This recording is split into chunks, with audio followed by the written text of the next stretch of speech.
Professor Surendra Pratap जी और professor Om Prakash Singh ji का अभिवादन करता हूँ। इन्हें बधाई देता हूँ कि इन्होंने इतना सुव्यवस्थित सुगठित प्रसाद साहित्य के अध्येताओं को जोड़ करके यह आयोजन संपन्न किया। निश्चित रूप से इसकी जो गूंज है वो तो लंबे समय तक हिंदी समाज में बनी रहेगी। बहुत सारी बातें यहाँ पर हो चुकी हैं और आप सबने देखा कि ज़्यादातर चर्चा प्रसाद की कहानियों पर हुई।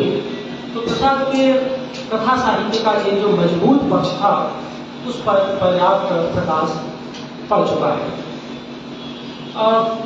4 वक्तव्य अब तक हो चुके हैं और उसमें उनके जो 3 उपन्यास हैं, कंकाल, तितली और इंद्रावती, इसमें 2 प्रमुख उपन्यास है, कंकाल और तितली, उनकी चर्चा लगभग नहीं हुई उस रूप में जैसी होनी चाहिए थी। एक कहानी पर नीरज करे और बाकी मित्रों ने बहुत अच्छे से अपनी बातचीत की। मैं उपन्यास और कथा कहानी को जोड़ करके किसी कथा तत्व की व्याख्या नहीं करूँगा। मैं कुछ सैद्धांतिक सवाल मैं करूँगा, कुछ जो वैचारिक बहसें प्रसाद के इर्द गिर्द मंडराती रहती है। सबसे पहली बात तो ये कि जब हम कथा साहित्य के समाज दर्शन की बात करते हैं और खासकर नया समाज दर्शन की बात करते हैं तो हमें एक बात शुरू में जो मैं कहना चाहता हूँ ये कि प्रसाद जब इतिहास के बहुत आग्रह में पढ़ते हैं तो वो श्रेष्ठ कविताएं लिखते हैं और जब इतिहास के आग्रहों को कम करते हैं तब वे श्रेष्ठ कथा साहित्य या कहानियां लिखते हैं, उपन्यास लिखते हैं। ये मेरी अपनी समझ है। अर्थात इतिहास और वर्तमान के बीच, परंपरा और यथार्थ के बीच प्रसाद की आवाजाही निरंतर मौजूद रही है। उनके पूरे समग्र साहित्य को आप देखें जो इस समय सत्य प्रकाश मिश्र जी ने संपादित किया था और जो लोग भारतीय से प्रकाशित हुए 4 खंडों में, उसमें उनकी कहानियां, उनकी कविताएं, उनके निबंध, उनके नाटक सब कुछ वहां पर संकलित है। और आप देखेंगे कि इतिहास के अतिशय आग्रह वे कविता की ओर उन्मुख होते हैं और कम आग्रह। इसका मतलब ये नहीं कि इतिहास और वर्तमान के बीच में कहीं कुछ ज्यादा है कहीं कुछ कम है, ऐसा नहीं है। प्रश्न उसकी अधिकता मात्रा का मैं यहाँ पर खड़ा कर रहा हूँ। और उनके समाज दर्शन की जो प्रमुख विशेषता रही है वह भी हमें जाननी चाहिए, वह वैयक्तिक स्वाधीनता। वैयक्तिक स्वाधीनता के भीतर वे सामाजिकता का अनुकरण या उसका प्रस्ताव हमेशा करते हैं और उनकी जो वैयक्तिक स्वाधीनता है वह उस सामाजिकता को आमंत्रित करती है जिसमें समतामूलक समाज के निर्माण की परिकल्पनाएं हैं। और उसी में आप समझिए उनकी वैयक्तिक स्वाधीनता की यात्रा उनकी स्त्री स्वाधीनता तक चली जाती है, जहां पर की कहानियां तो है ही, कथा साहित्य में कंकाल भी है और तितली जैसे उनके महत्वपूर्ण उपन्यास भी है, जिनकी चर्चा मैं थोड़ी देर बाद करूंगा। अब इस संदर्भ में सबसे पहले मैं नंद दुलारे वाजपेयी का जिक्र करना चाहता हूँ। उन्होंने बहुत तो नहीं लेकिन प्रसाद के साहित्य पर पर्याप्त लिखा और नंद दुलारे वाजपेयी ने जो जयशंकर प्रसाद वाली पुस्तक लिखी है उसमें प्रसाद को के काव्यात्मक और आलोचनात्मक पक्ष को समझने की कोशिश की है। उनके कथा साहित्य को थोड़ा स्पर्श किया है और शायद उस समय की जो स्थितियां थी उसमें वह सहयोग लिखा, तो उसे भी उस पृष्ठभूमि को आज हमें याद करना चाहिए कि कैसे उस दौर में प्रसाद को आचार्य शुक्ल समझ रहे थे और नंद दुलारे वाजपेयी समझ रहे थे और अन्य उस समय के ख्यात जो आलोचक थे, रचनाकार थे, वो उन संदर्भों को समझ रहे थे। 2 बातें शुरू में हैं। जब जैसा कि नीरज जी ने कहा कि जब हम प्रसाद पर चर्चा करते हैं तो प्रेमचंद की चर्चा स्वाभाविक हो जाती है, क्योंकि यह भी एक रोचक बात है कि गड़े मुर्दे उखाड़ने का जो आरोप प्रेमचंद ने लगाया था उसी के प्रत्युत्तर में जयशंकर प्रसाद ने कंकाल जैसा उपन्यास लिखा था और आगे चल के तितली जैसा उपन्यास लिखा, कहानियां तो लिखी है। ग्राम कहानी का जिक्र यहाँ पर हुआ, तो ग्राम कहानी से यात्रा उनकी जो आरंभ होती है वो इरावती के उपन्यास में जैसे संपन्न होती है और बीच में उनका कथा साहित्य निबंध और तमाम जो कविताएं आ रही है, तो उनको भी हम इस रूप में देख सकते हैं कि दुख का बोझ कराना जहां प्रेमचंद्र के साहित्य की प्रमुख विशेषता रही है, वहीं पर सत्य का बोध कराना प्रसाद के साहित्य की अन्यथा विशेषता रही है। ये जो दो स्थापनाएं हैं प्रेमचंद और प्रसाद को लेकर के, इससे आप सहमत भी हो सकते हैं और असहमत भी हो सकते हैं, लेकिन इनको आप छोड़ नहीं सकते, इनकी उपेक्षा नहीं कर सकते। तो सबसे बड़ी बात है कि जब दुख का बोध प्रेमचंद कराते हैं तो ऐसा नहीं कि सत्य का बोध नहीं कराते हैं। जैसे कि सदगत की कहानी में आप देखेंगे दुख का बहुत गहरा बोध प्रेमचंद कराते हैं, लेकिन इतना गहरा बोध होता है जिसे विजय देवराना शाही ने विषाद बोध के नाम से संबोधित किया है, खास करके जो छठवां दशक को चर्चा कर रहे होते हैं। और शमशेर की काव्यानुभूति की बनावट, जिसकी बड़ी चर्चा होगी विवेचना की संगोष्ठी का, वह इसी प्रांगण में घटित हुई थी। वो दुर्घटना, बड़ी घटना इतिहास की, जहां आप बैठे थे।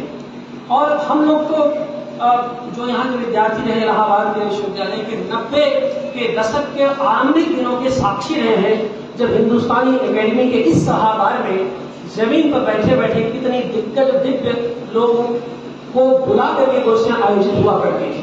तो ये जो जिस जमीन पर हम लोग आज बैठे हैं, जहाँ चर्चा हो रही है, इसकी यह भी ऐतिहासिकता है कि इसमें बड़ी बहसें हुई हैं, खास करके विवेचना की संगोष्ठियां, परिमल और प्रगतिशील लेखक संघ के आयोजन, उनकी बहसें, और 50 के दशक का जो हिंदी साहित्य है, जिसको इलाहाबाद नेतृत्व दे रहा था, लीड कर रहा था, वह भी इसी जमीन से किसी न किसी रूप में जुड़ा हुआ था। इसलिए यह प्रसंग बस मुझे याद आया कि नई पीढ़ी के छात्रों को जहाँ बैठे हुए हैं उन्हें बताना जरूरी है कि तुम्हारी निर्मित में इसका योगदान हो तो हो, लेकिन हमारी पीढ़ी के निर्मित में इस साहित्य हिंदुस्तानी एकेडमी का बहुत योगदान है।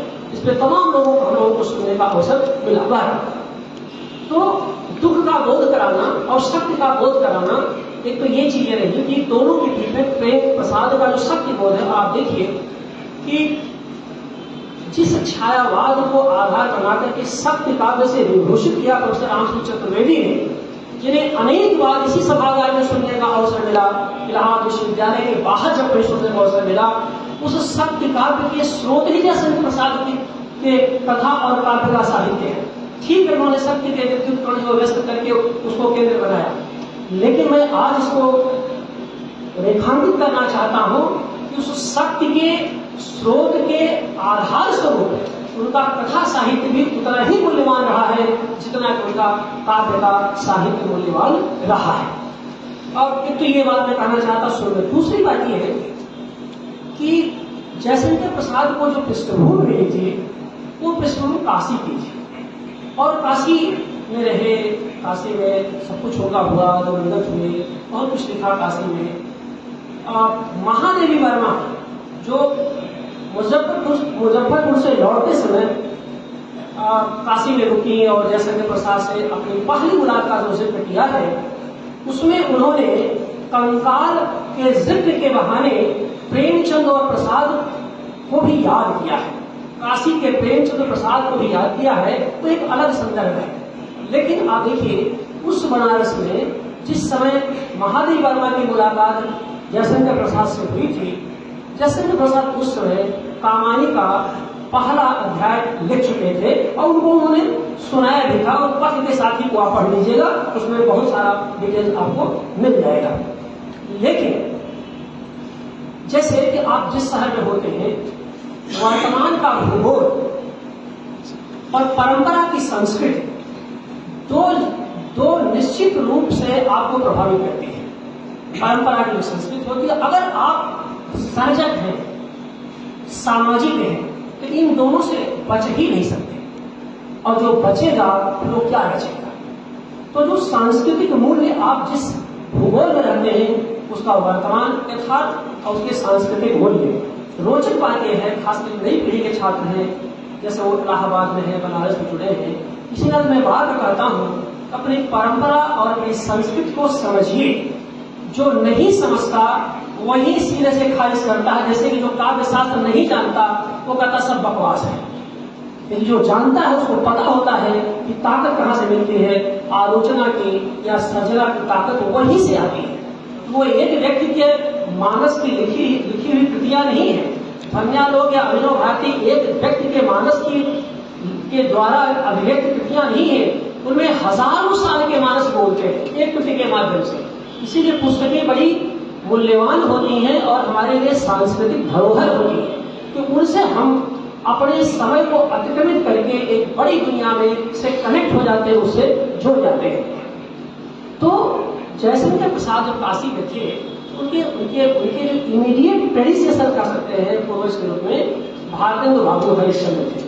भारतेंदु बाबू हरिश्चंद्र के जो दो मूल्य हैं वो जयशंकर प्रसाद ने अपने कथा साहित्य और में सीधे सीधे अर्जित किया है, उसको प्राप्त किया है। पहला उनका जो मूल्य था वो ये था कि राष्ट्रीय वेदना, और दूसरा है जीवनगत यथार्थ। भारतेंदु के पूरे आभा मंडल में उनके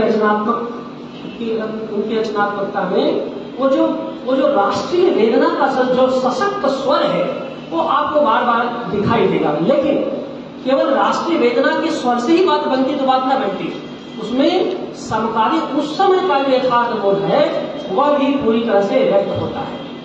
और प्रसाद ने अपनी एक निबंध में इसका जिक्र किया है और बताया कि जो प्रेम जोगिनी है, प्रेम जोगिनी का कितना असर जयशंकर प्रसाद पर था। जब देखी तुम्हारी काशी लोगों, देखी तुम्हारी काशी, वो जो व्यंग्य था, वो जो विनोद था, जो परिष्कृत और उच्च कोटि की सृजनात्मकता थी, जो अपने वर्तमान के युगीन परिवेश में आंखें खोलती है, ये सारा संदर्भ उन्होंने प्रेम जोगिनी से अपने आप को कनेक्ट किया है। और आप उसका विस्तार हुआ उनके कथा साहित्य में देख सकते हैं और नाटकों में भी आप आसानी से देख सकते हैं। चूंकि यह जो सत्य है, यह कथा साहित्य और उनकी नई सामाजिकता में और उनके नए सरोकार का है, इस रूप में मैं यहाँ पर एक और उनकी मान्यता का मैं ध्यान दिलाना चाहता हूँ। प्रसाद छायावाद के एक ऐसे बड़े कवि थे जो लिखते ही नहीं थे, अपने लिखने के पीछे की मान्यताओं को भी लगातार व्यक्त कर रहे थे। काव्य कला और निबंध उनका पढ़ जाइए, जो आलोचना का जिस सत्र होगा उसमें चर्चा होगी। तो जब आत्मा की संकल्पनात्मक अनुभूति का बार बार जिक्र करते हैं तो वैयक्तिक स्वाधीनता को समष्टिगत चित्त से भी जोड़ते हैं और वह निबंध छात्रों को जल्दी समझ में नहीं आता। लेकिन जब आप इस धरातल में पढ़िएगा, क्योंकि मैंने बहुत छात्रों से बात की और पढ़ते पढ़ाते तो इतना अभ्यास हो ही गया है, तो दो चार पाठ के बाद काव्य कला और अन्य निबंध खुलते हैं। लेकिन जब आप वैयक्तिक स्वाधीनता को समष्टिगत चित्त से देखेंगे और बार बार उस श्रेय और प्रेय के तत्वों की बातें करते हैं, तब वहां से आपको मालूम चलेगा कि वैयक्तिक स्वाधीनता उन्होंने किसी शून्य में विकसित नहीं की थी। उसके लिए जो परंपरा और संस्कृति के भीतर समष्टिगत चित्त की चिंता थी, उसको उसके भीतर से उन्होंने विकसित किया, उसे सामाजिकता से जोड़ने की उन्होंने कोशिश की।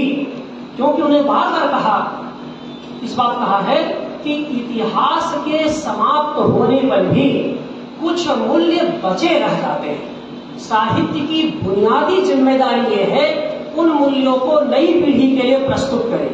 यह आयोजन भी नई पीढ़ी के तक मूल्यों को पहुंचाने के लिए हो रहा है। इस नाते भी मैंने संयोजक और हिंदुस्तानी एकेडमी के प्रति अपना आभार व्यक्त किया कि जो रह गया था, अभी गोपाल जी पांडे जी बैठे हुए हैं जो एकदम अकेले ही हम लोगों के स्वर अपना स्वर मिला रहे हैं। तो ये इस योजना के पीछे की जो परिप्रेक्ष्य है उसको यहाँ से जोड़ करके देखा जाना चाहिए। तो मैं कह रहा था कि प्रसाद की जो दो मान्यताएं थी। पहली मान्यता है साहित्य दुख दग्ध जगत का स्पष्ट चित्रण है। बिल्कुल सही बात है। आप उनको दुख दग्ध जगत का स्पष्ट चित्रण आप कविता में भी देखेंगे और कथा साहित्य में देखेंगे, नाटक में भी देखेंगे, निबंध में भी देखेंगे। एक बात स्पष्ट है। दूसरी जो बहस का विषय है, जिसके लिए इलाहाबाद जाना जाता है, प्रयाग की धरती जानी जाती है, वह यह है लघुत्व और महत्व के बीच के पारस्परिक संबंधों की बुनियाद। और जैसे मैंने पहले कहा कि लघु मानव के बहाने हिंदी कविता जो बहस विजयराव साहिब ने चलाई, वह विवेचना की जो गोष्ठी हुई थी इसी हिंदुस्तानी एकेडमी में संपन्न हुई थी, और वहां से छायावाद की आलोचना शुरू होती है और वहीं से नई कविता पर बहस शुरू होती है। बीच में प्रगतिवाद तो शामिल था ही, और प्रगतिशील जो कथा साहित्य था, जो कविताएं थी, उसका मूल्यांकन तो हो ही रहा था। कहने का सही है कि लघुत्व और महत्व के बीच जरा देखिए क्या द्वंद्व चलता है। दुख दग्ध चित्रम तो जगह पर है। मैं जब लघुत्व और महत्व की बातें करता हूं तो आप यहां पर देखिएगा कि इन मान्यताओं से, यह मान्यताएं प्रसाद के कवि मन से निकली है, लेकिन यह यात्रा उनके गद्य मन के निर्माण का करती है। खास बात यह है ये कवि की स्थापना है, लेकिन जब उनके गद्य मन को देखेंगे, उनके कथा साहित्य के मन को देखेंगे, तो इसमें लघुत्व और महत्व की बातें बहुत स्पष्ट रूप से दिखाई देंगी। जैसे लघुत्व को पूरी तरह से यथार्थ की बात करते हैं, प्रसाद ने कहा, और महत्व का मतलब आदर्श की बातें करते हैं। आप देखेंगे कि दो उपन्यास हैं, कंकाल और तितली। आप देखिए कि जो कंकाल है, कंकाल में विजय एक कंकाल बन जाता है और दशाश्वमेध की सीढ़ियों पर वह जो है मृतक रूप से पाया जाता है काशी में, और इधर तितली है वो जो है शेर उनको आबाद कर लेती है। तो आप देखिए कि तितली की जो बनावट है उपन्यास की, वो लगातार लघुत्व और महत्व के संधि स्थल पर है, और लघुत्व लगातार महत्व की ओर संक्रमित होता है।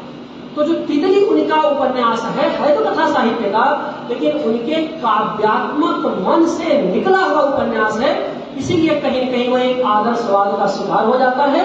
और तितली सारा संघर्ष करती हुई कहीं न कहीं अपने समापन में उपन्यास विजेता को प्राप्त होता है, विजेता के गौरव को प्राप्त होता है। लेकिन प्रसाद सजग है।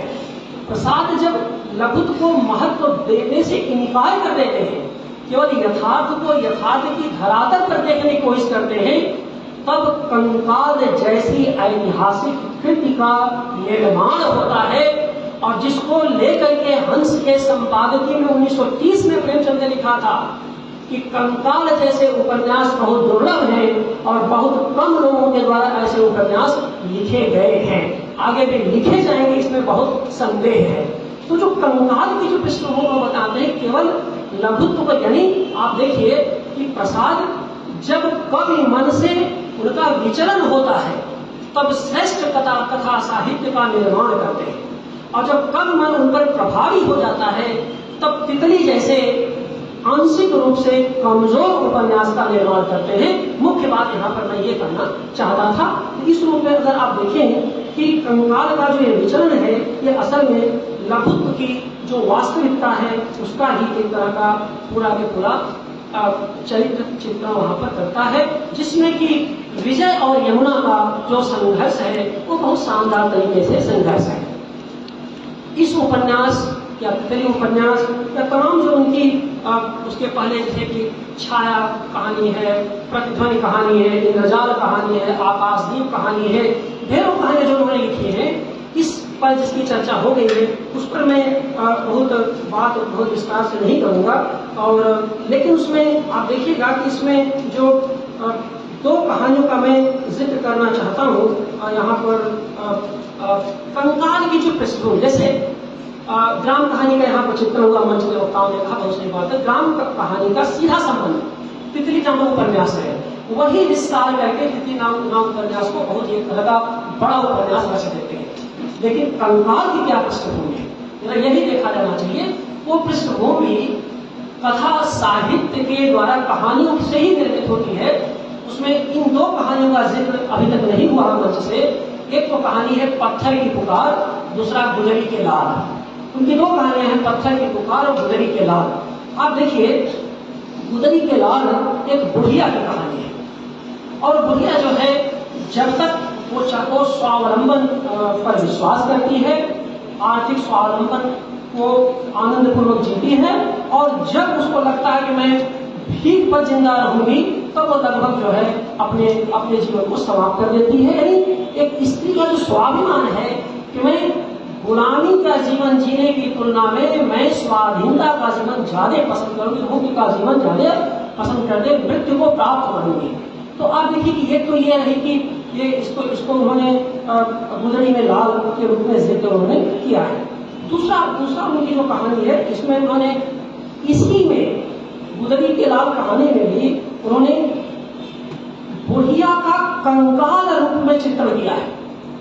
अब मैं जो उनका जो समग्र पढ़ रहा था, जो भी प्रोफेसर सत्यप्रकाश मिश्र जो मेरे गुरुदेव रहे उन्होंने उसका संपादन किया, तो मैं देख रहा था कि कंकाल शब्द इस कहानी में एक जगह आया हुआ है और बहुत कम मुझे मिला कंकाल उपन्यास के अतिरिक्त उसके पहले। वो बुढ़िया कहानी के बुढ़िया के कंकाल को उन्होंने पकड़ लिया था कि वो कंकाल हो जाएगी, कंकाल होना स्वीकार है, लेकिन कंगाल होकर के भीख मांगना स्वीकार नहीं है।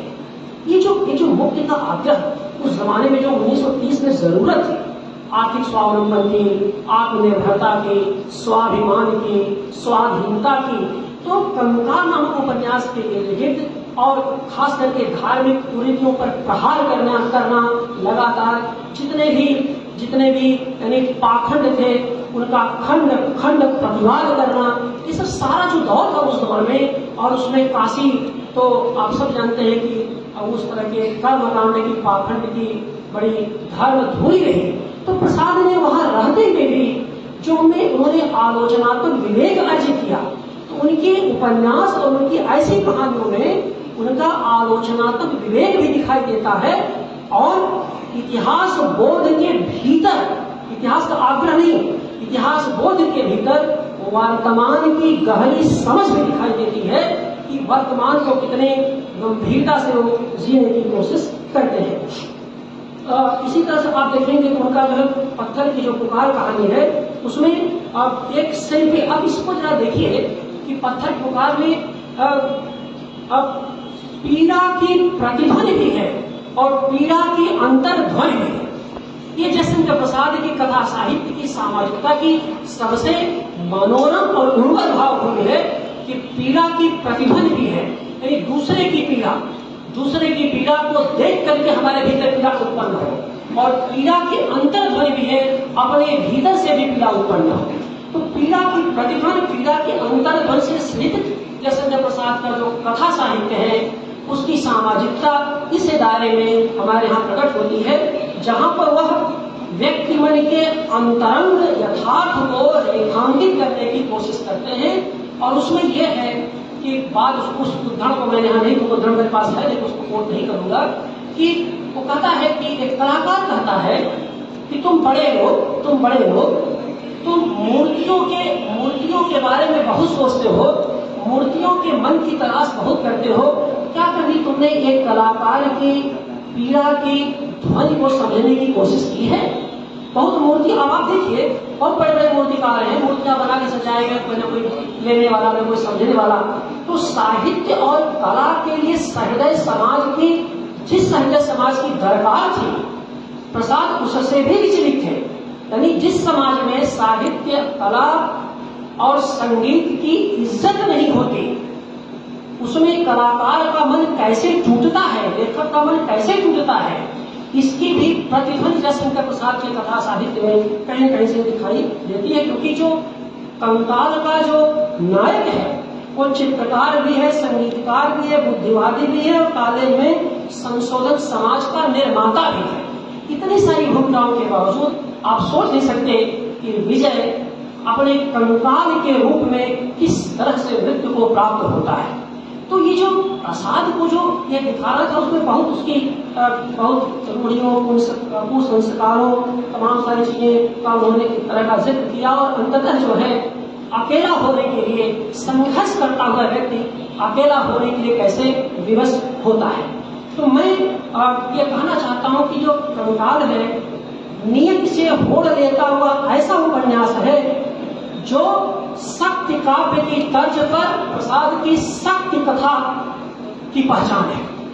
प्रसाद की जो शक्ति कथा की पहचान अगर कोई है तो कंकाल जैसे उपन्यास है या ऐसे जुड़ी उनकी जो गुदरी के लाल या कि पत्थर की पुकार जैसा उनकी कहानियां हैं। अब एक दूसरी बात और मैं कहना चाहता हूँ इस संदर्भ में, अब कंकाल में गाला के माध्यम से वे जो है जायसी का जायसी का बार बार वो जिक्र करते हैं, जायसी का वो बार बार जिक्र करते हैं, पद्मावत पढ़ने का बार बार जिक्र करते हैं। आप इस बात को देखिए कि मैं सोच रहा था कि पद्मावत को लेकर के प्रसाद के मन में किस तरह की बातें थी। तो मैंने ये महसूस किया कि प्रसाद पद्मावत से बहुत गहरे प्रभावित हैं और उसका उन्होंने आलोचना में तो नहीं लेकिन रचना में कंकाल जैसे उपन्यास में बहुत सुंदर तरीके से उसका चित्रण किया है। और क्यों किया है, हम देखिए कि ये जो सतर्क कथात्मकता है प्रसाद के जो सतर्क कथात्मकता है उसके केंद्र में कहीं भी पद्मावत की कथा भूल की प्रभाव छवि भी है, जिसको दो शब्दों में आप कह सकते हैं, एक तो तनावपूर्ण संतुलन और दूसरा सघन बौद्धिकता। ये जो तनावपूर्ण संतुलन और सघन बौद्धिकता जो शब्द जायसी के बहाने वाइन किया रचा है विजयगम साहिब, मुझे लगता है कि कंकाल में भी वो जो तनावपूर्ण जो स्थिति है और एक तरह का जो है संतुलन और सघन बौद्धिकता है, ये कहीं न कहीं आपको यहाँ पर दिखाई देती है। और इसी नाते प्रसाद का जो कथा साहित्य है वह विकसित कथात्मकता का ही नहीं विकसित रचनात्मकता का भी उदाहरण है। विकसित कथात्मकता का ही नहीं विकसित रचनात्मकता का भी उदाहरण है कंकाल या इसके जैसा जो उन्होंने कथा साहित्य में जो यथार्थ के भाव होकर उन्होंने रचने की कोशिश की है। तो ये कुछ बातें थी जो मैं आपके सामने जयशंकर प्रसाद के कथा साहित्य के आधार बना रखना चाहता था। निश्चित रूप से जब हम कंकाल या तितली जैसे उपन्यास में चर्चा करते हैं या उनकी आंधी और प्रतिघन जैसी कहानी पर चर्चा करते हैं तो प्रसाद जहां भी सत्य जो है ढका हुआ था, वर्तमान की मलिनता से जहां भी सत्य ढका हुआ था, प्रसाद ने उसे अनावृत करने की कोशिश की है। लगातार इसकी उन्होंने चेष्टा की है और सत्य के ढके हुए सत्य को जब अनावृत करने की कोशिश करते हैं तो याद रखिए यहाँ पर प्रसाद का सांस्कृतिक और परंपरा बोध बहुत गहरे उनका काम करता है, उनकी मदद करता है। और जब मदद करते हैं तो यही वजह है कि आप देखिए कि प्रसाद यहाँ पर ये बात करते हैं और उसके थोड़े समय बाद ही प्रेमचंद ने साहित्य का उद्देश्य लिखा। और साहित्य के उद्देश्य में आप देखिए साहित्य में बहुत सारे मूल्यों की बात किया। अघाए हुए लोगों की न्याय बुद्धि को जागृत करना, दो बात कहा साहित्य के लिए प्रेमचंद ने, अघाए हुए लोगों की न्याय बुद्धि को जागृत करना और अपनी तेज कलम से विवेक बोध को जागृत करना। तो तेज कलम से विवेक बोध को जागृत करना और अघाए हुए लोगों के बीच न्याय बुद्धि को जागृत करना, ये जो दो तत्व जो प्रेमचंद ने साहित्य का उद्देश्य 1936 में कहा, वह कहीं न कहीं से जयशंकर प्रसाद के कथा साहित्य के प्रभाव के स्वरूप आया है। और जिसका ठोस प्रमाण तब मिलता है जब वो कंकाल जैसे उपन्यास का खुद एक शानदार विश्लेषण करते हैं, उसको याद करते हैं। तो मुझे लगता है कि जयशंकर प्रसाद को आज याद करना, उनकी उस तेज कलम को याद करना है जो अपनी बहुआयामिता में आज भी हमें प्रकाशित कर रही है और आगे आने वाली पीढ़ी को भी लगातार प्रकाशित करती रहेगी। आप सब ने सुना, बहुत बहुत धन्यवाद। बहुत बहुत धन्यवाद सर। चूंकि समय